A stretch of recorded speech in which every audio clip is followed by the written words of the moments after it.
Hello, everyone. I'm Citizen Spokesperson Ashley Waxman Bakshi. It is July 25th, 2024. This is the live daily briefing of the Israeli Citizen Spokesperson's Office. We are live on Instagram, on X, on YouTube, and on LinkedIn, and available afterwards wherever you get your podcasts. Please start submitting questions in the chat, like and subscribe to help us reach a wider audience. Today is day 293 of the October 7th war and the Hamas hostage crisis. Yesterday, two visions of the future were put forward in the American capital, Washington, D.C. A vision of peace and a vision of never-ending war. Israel's Prime Minister Benjamin Netanyahu spoke before the joint chambers of the U.S. legislature. This was his fourth time speaking before Congress, unprecedented for a foreign leader.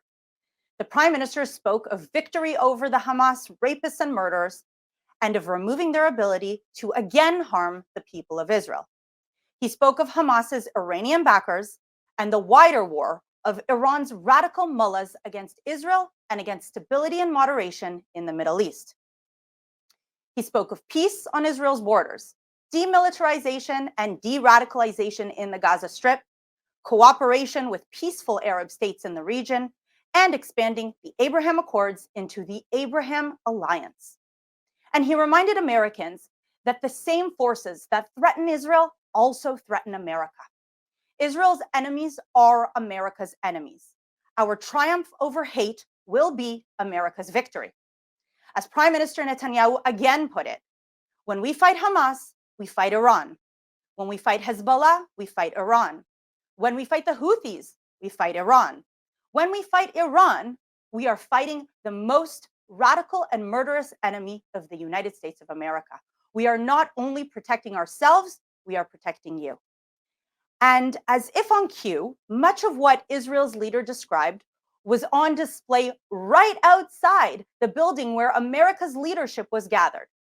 Outside, masked mobs projected their vision of rejecting peace and embracing war, hate, death, and destruction for America, for Israel, and for the Jewish people. They waved jihadist flags and those of US-banned terror groups like Hamas, Hezbollah, and PFLP. They glorified Hamas's rape and murder of innocents on October 7th. They defaced monuments to America's liberties with spray-painted slogans, an ominous threat that Hamas is coming, together with red triangles banned in Berlin, that Hamas marks those they target for murder. In America's capital city, they took down America's flags from flagpoles and replaced them with Palestinian flags. They burned America's flag while chanting Allahu Akbar, Intifada, and from the river to the sea, and violently hurled police officers to the ground. Some American commentators characterized Netanyahu's speech as like one delivered by an American president. The crowd outside can only be characterized as one trying to destroy America. Tell your leaders, those who attempt to destroy the Jewish state are also aiming for the entire West. As Israel's leader said it best, we meet today at crossroads of history. Our world is in upheaval. In the Middle East, Iran's axis of terror confronts America, Israel, and our Arab friends. This is not a clash of civilizations. It's a clash between barbarism and civilization. It's a clash between those who glorify death and those who sanctify life. For those forces of civilizations to triumph, America and Israel must stand together, because when we stand together, something very simple happens. We win and they lose. Now, let's take some questions from our audience watching live on social media. Our first question today comes from Elias on Instagram Live, who asks, a few days ago, citizen spokesman Alon Levy spoke about Gazan rockets falling inside the Gaza Strip and hitting a school, and that it could have hurt people there. Do we know what happened? Thanks for the question. So I haven't heard more details about that, but I can tell you that yesterday, other rockets hit another school. These rockets were fired out of the humanitarian zone in the Gaza Strip. Hamas is obviously once again firing from behind its own people and trying to make sure that nowhere is safe for people in Gaza. Even worse, the rockets killed at least 2 people and injured many more. Israel worked together with the World Health Organization to evacuate the people injured by the Hamas rockets to a field hospital for medical treatment. Thank you. Our next question comes from Jackie on YouTube, who asks, why were Hamas and Fatah meeting in China, and what does it mean for the future? So as we know, Hamas took over the Gaza Strip from Fatah in a bloody coup in 2007. Hamas literally threw Fatah officials off the roofs to their death. And to say that they don't like each other is an understatement. But Hamas is losing the war, and they're looking for any lifeline to be able to survive so that they can continue to murder innocent people here in Israel on another day in the future. They are hoping for an agreement that will help them basically remain in power. Whether this agreement signed in China lasts or not remains to be seen, but don't expect it to change the Hamas rapists and murderers who promise another October 7th. And also, don't forget the rampant incitement that Hamas continues to employ, the glorification of murdering of Jewish people, the millions of dollars in pay to slay that they pay out to Hamas and Fatah murderers of Israelis.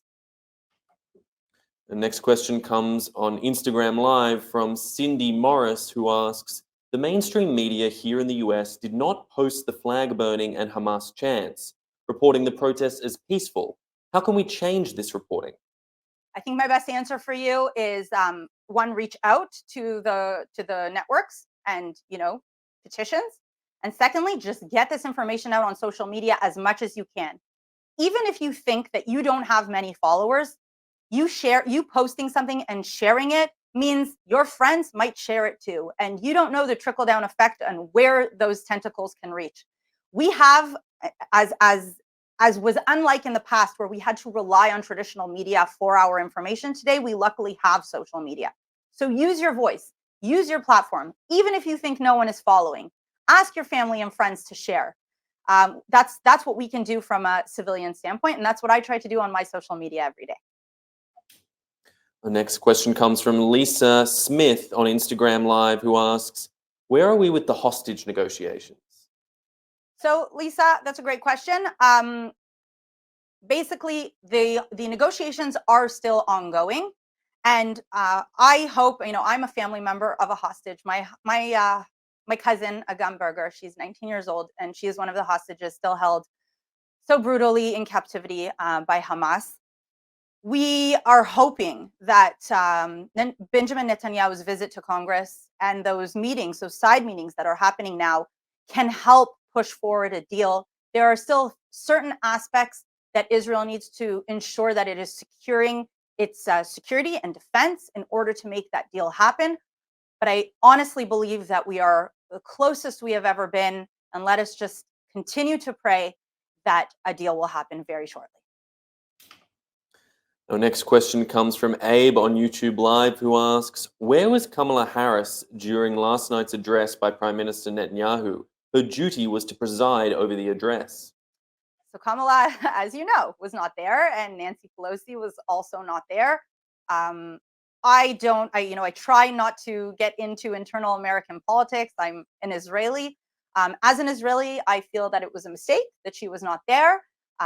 Maybe one day she could be the future president of America, and America and Israel are still the closest allies. We are a strategic ally for the United States of America, and I would have liked to seen Kamala, Nancy, and all of their friends there, but unfortunately we did not.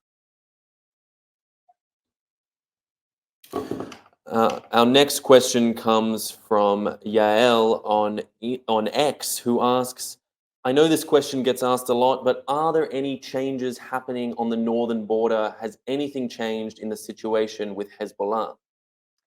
The straight answer is no. Unfortunately, there is no news on that front other than the fact that we are still receiving thousands of rockets daily. They are still bombarding our north with rockets. Our civilians are still displaced. And as Netanyahu said yesterday, Israel prefers a diplomatic solution, but if all else fails, Israel will be forced to militarily, resolve this problem and ensure security and safety for Israeli civilians to be able to return to their homes in the north of Israel. And our last question today comes from Shira on Instagram Live, who asks, do you have a message for the Israeli athletic delegation who will start their Olympic journey tomorrow night? Good luck. So we know, it's a difficult time to be anyone who is representing Israel abroad, whether it's culturally or whether it's from sports.